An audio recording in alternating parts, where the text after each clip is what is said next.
center to net. Let's play ball. That ball is high. That is far. It is gone. Way back. Get up. Get out of here. Let's play ball. And they're going to blow the roof off this place. Play ball.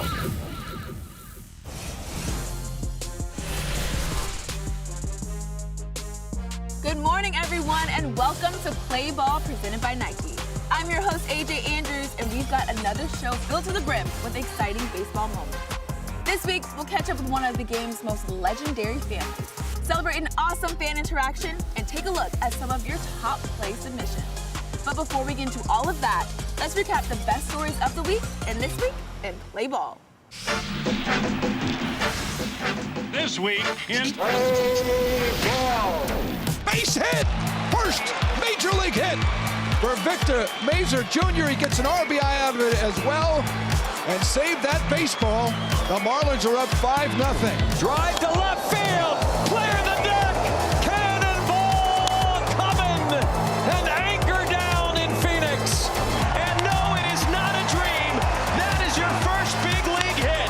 A 2 RBI double for Logan Davidson. McIver in the air to right center. McIver takes the lead for the A's. Your first big league hit puts the A's in front. Don Fields, he's got a set. Jump throw, one hop. He got him! Yes, sir! What a play by Carlos Rodon! That's Gold Glove quality. 2 and a base hit into left field. On a fastball at 94 for his first major league hit. Swung and drill! Deep left field! Away! Back and go! 5-run 8th inning. A 2-run single as Augustine shimmies over at first base. This topsy-turvy game has another chapter to it. 9-8 Marlins. Drive to right field. If it's fair, it's gone. And it is gone. There's a cruise missile. Wow. 122.9 miles an hour. I've never seen anything like that before in my life. That is the hardest hit ball in the StatCast era.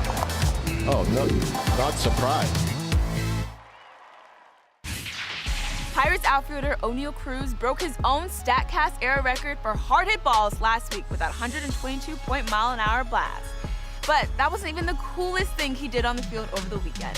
On May 24th in Pittsburgh, a young fan named John Block caught Cruz's attention from the stands and made him a deal. If Cruz got a hit his next time up, he'd give John the bat. What happened after that was one of the best moments of the season so far. But don't take my word for it. Let's go out to PNC Park to check it out. Now a base hit can give the Pirates the lead here. And a line drive right center field, that'll do it. O'Neal Cruz into second base with an RBI double, and he's not stopping. He's into third with a triple and a 2-1 lead. Rips it off the lefty. Look at O'Neal Cruz brings out his bat as he's making his way out to the outfield. He hands that bat to that lucky young Bucco fan. What a thrill. Look at that. Can you imagine that? Right after he hits the RBI triple, he comes out and hands him a bat. So I was going down there in like the 5th or 6th inning, and I said, Senor Cruz, can you please come over here?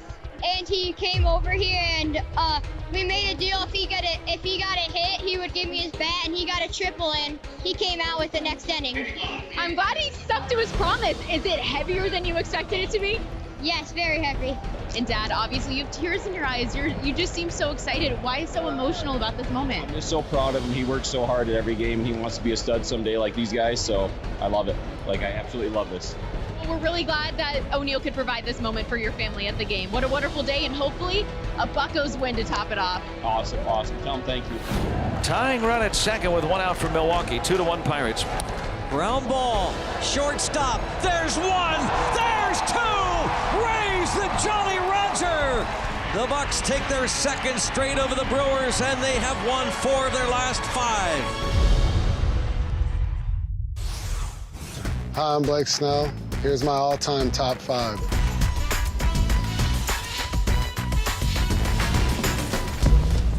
Griffey's going to be number 1. Barry Bonds will be number 2.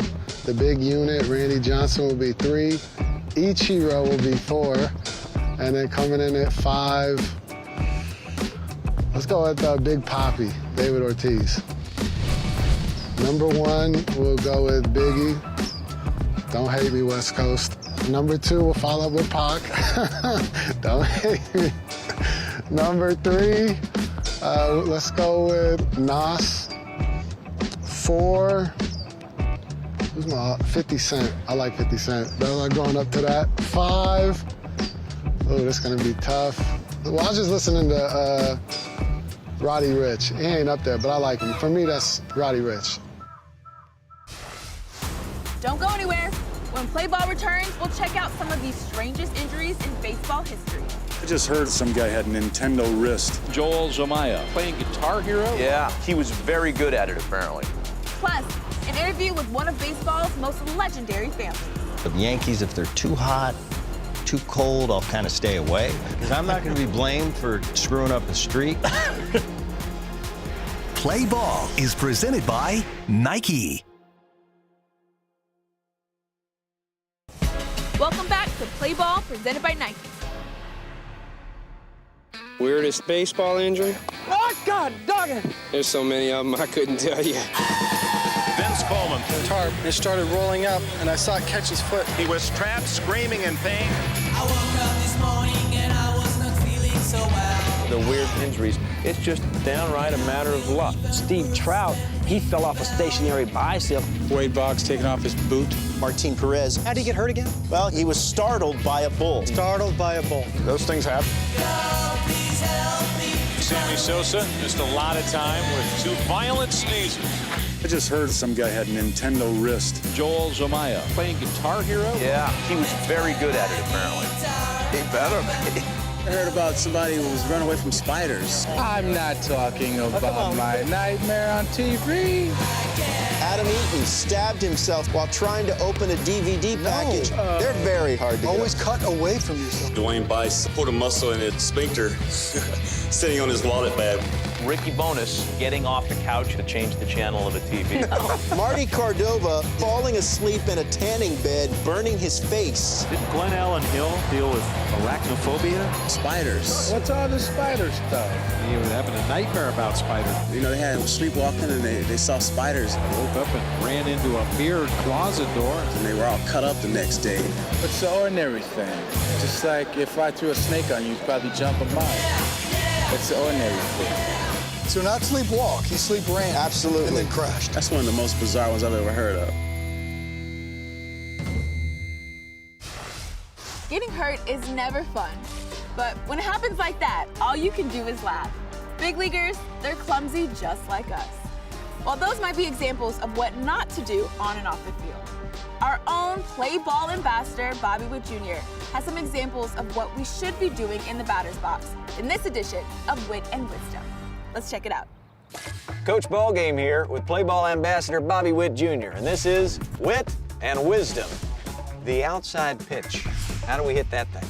Yeah, another thing is you got to be on time. Anytime you're not on time, I don't think you'll be able to hit. Put you in a good position. So then when the pitch is away, my thought is always just try to keep staying through the ball and hitting past the ball, and that will keep you on the outside pitch. When he drops that bat, he's like a rocket. He just explodes. And are you always driving that outside pitch the other way? Yeah, right center is always my target. Keep you inside the ball and make sure you just stay through it as long as you can.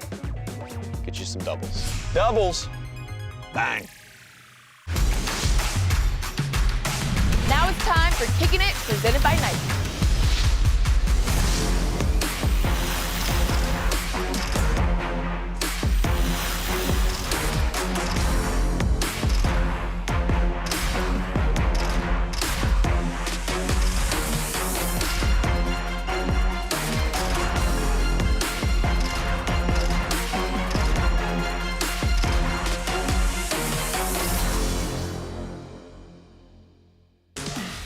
When we come back, we'll take you through the best moments of the week in the walk-off. Matt Shaw, your hero. Ball game. Cubs win. But first, here's Play Ball ambassador Bobby Witt Jr. Hi, I'm Bobby Witt Jr., and it's time to use your wit in this week's trivia question. Who has the all-time record for hits by a shortstop? One of my favorite players. Get your answers ready. We'll tell you after the break.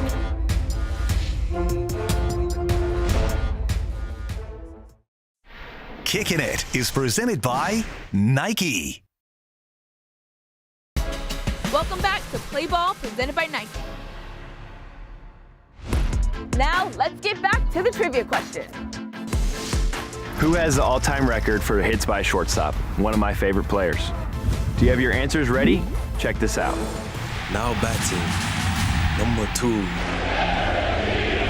He's got that look in his eye. I know I'm good. I want to be the best. It is gone. First pitch homer for Derek Jeter. See ya!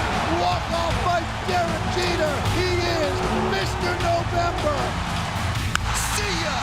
3,000 with an exclamation point. The answer is Derek Jeter.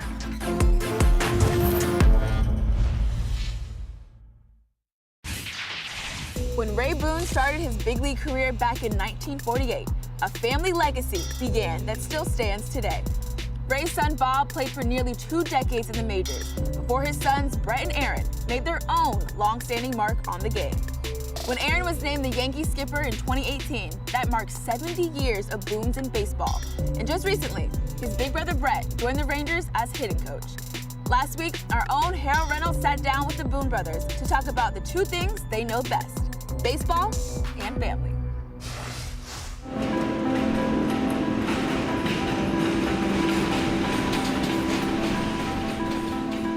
Thank you, fellas. Yeah. This is awesome. It's good to get you out of the comforts of the studio. Let's go. I know, man. I'm getting out here to the ballpark. I'm feeling lost. You out in the Bronx. Now, I'm really lost when I look over here and I see this dude is in a uniform. What? You and me both. You get a call from the Rangers and you come back. When did Aaron find out? Did you call him right away and he tried to tell you, hold it, I don't know what you're doing yet? He thought I was in on it. He did? Kind of a funny story, yeah. Well, we talk, we talk randomly. During the season, we check in with each other. I'm pretty careful of Yankees. If they're too hot, too cold, I'll kind of stay away. Because I'm not going to be blamed for screwing up a streak. And I don't want them to pout when they're losing. So I know when to call. Anyway, he gives me a call, and we've been talking. Anyway, we get off the phone. 5 minutes later, I get a call from Boch. There's probably a handful of guys in this game that I'd come to work under. Boch is at the top of that list. So I hang up the phone, I'm discussing with my wife a little bit, we have a serious conversation. She looks at me and it kind of hit me. It was like, this isn't really anything I'm gonna think about. Something happened for this reason at this time, and I just thought, of course I have to go do this. So when did you find out, Aaron? So I get a call from him, he said, hey, did you know something? Like, he thought I was calling to see what was going on. I had no idea. He goes, Boch just called me and said, you want to be the hitting coach, and can you be here Monday? And I was like, well, I think you got to do it. Let's go back in life with you guys. There's been a Boone involved in Major League Baseball since 1948. So you grew up in the sport. So all that said, how do you grab all that experience and bring it forward? My dad got to the big leagues in September of '72.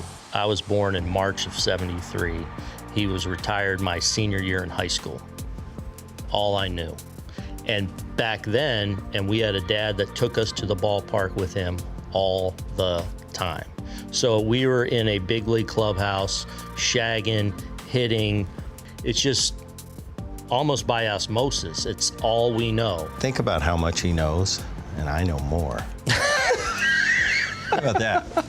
No, what's the 73? Did he say he knows more? Yeah. Think about how much he knows. He knows I know more. Let's go back to you guys playing together. You played 2 seasons together, is that right? Yeah. 97, 98? Yeah, parts of the season. What was that like? Did you room together? Did you drive to the park together? Did you work out together in the winters? Yeah, so I got basically a cup of coffee in 97, about a month in 97, and then in 98, I made the team out of spring. So for me, in looking back, and even in the moment, I appreciated it. It was great. I lived with him. I always looked up to him. You're in the big league, so you're finding your way. So it's not it's not so much about that, Right. but at the same time, like looking back, like, man, I got to share the same infield for a couple months with my brother. Was he like, I want my feed right here? Was he specific about that? He didn't care. Just get it to me. Just give me the ball. Harry, you know, me and you around the bag back when they could take you out. Oh, yeah. Just get us the ball, we'll weave the magic. Whatever best. When did you start to see this confidence of Bret Boone? Has it always been there? Always. So he was always little, right? I mean, he was this short. He was this little kid all the time, but he was kind of the best. When we would shag in the outfield and he was 8, 10 years old, he's out there with Tug McGraw catching major league fly balls behind his back. Like, and people were always like amazed because he was this little runt, like doing these amazing things on a baseball field. Yeah. You know, I tend to think that I know a lot about this game. No, not. But, you know, until you live it, and I've lived it a short time, you know, I have a little bit of a feeling now for what it's like to be not a player. Player, we win, we lose, it's a grind, it's 162. You know, I might lose a game, but I might hit a homer that day, so I'm gonna sleep okay tonight. You know, when you lose a game as a staff member, you just went 0 for 5. And the wins are nice, but, you know, when you lose, I remember just my first series at home, we won 6 in a row. And we lost the 7th day, and I felt like, we're 0-10. This is the worst. You know, really, no, remember, this is a marathon, because I still have to be cool. You know, I learned that, and I say that in jest, I think it's funny, but I learned that from my father, who learned it from his father. And when Dad would come watch us, Bob Boone was the most poised. You never know what was going on. You know, we'd hit a big home run to end the game, and he was just kind of never let him see a sweat. And that's how my dad was. That's how my grandfather was. And I appreciated that because it was never a big deal. We've been pretty blessed in our family and growing up the way we did to have role models, you know, high integrity guys. And yeah, it's very cool. No matter what we were going through, we're flying high, really scuffling, and everything in between. Like, I had a grandpa, a dad, and a brother that could relate to exactly what I was living and going through, and that was really valuable. Now that he's back in it, like, we have that kind of relationship again. After the break, we'll take a look at some of your top play submissions. The slide and makes a good play. Plus, the best moments of the week in the walk-off. First career walk-off home run for Yanni, and it is grand.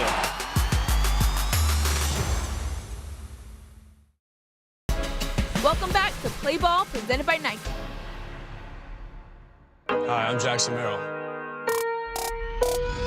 High drive, deep right field. Merrill, madness, walks off, and Petco on the run as Merrill dives and makes the catch and the ball game. Some Merrill madness defensively.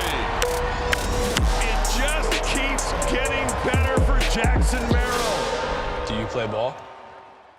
It's time for Top Plays from Sideline HD, where streaming your games is always free. Game on. Number 5. Take it off, chance to get him. Out at third. Made a perfect throw. Number 4. High grab right there, timing the leap perfectly. Number 3. Hits that ball hard. That's out into center field, a base hit. That gets 2 runs home. He's going to fire it in. They're going to try to make the play at home. The throw is in time. A perfect relay by the Yankees. Number 2. Chasing into foul territory. The slide and makes a good play. Part of the action, big time here defensively in this inning. And this week's number 1 play. Line drive fair by first and down into the right field corner. He's around first, digging for second, making 3. The ball kicks away from the right fielder, and they're going to wave it in. The ball is not in time. And that'll light up a dugout faster than anything. Now it's your turn to elevate and celebrate. DM your best moments captured on Sideline HD for a chance to be featured. Each week, MLB and Nike will be showcasing a Nike RBI League around the country. The Nike RBI Spotlight will highlight the efforts designed to give young people from underserved and diverse communities the opportunity to play baseball and softball. This week's Nike RBI Spotlight takes us to Texas, where the dream to make it to the big leagues is taking a different route.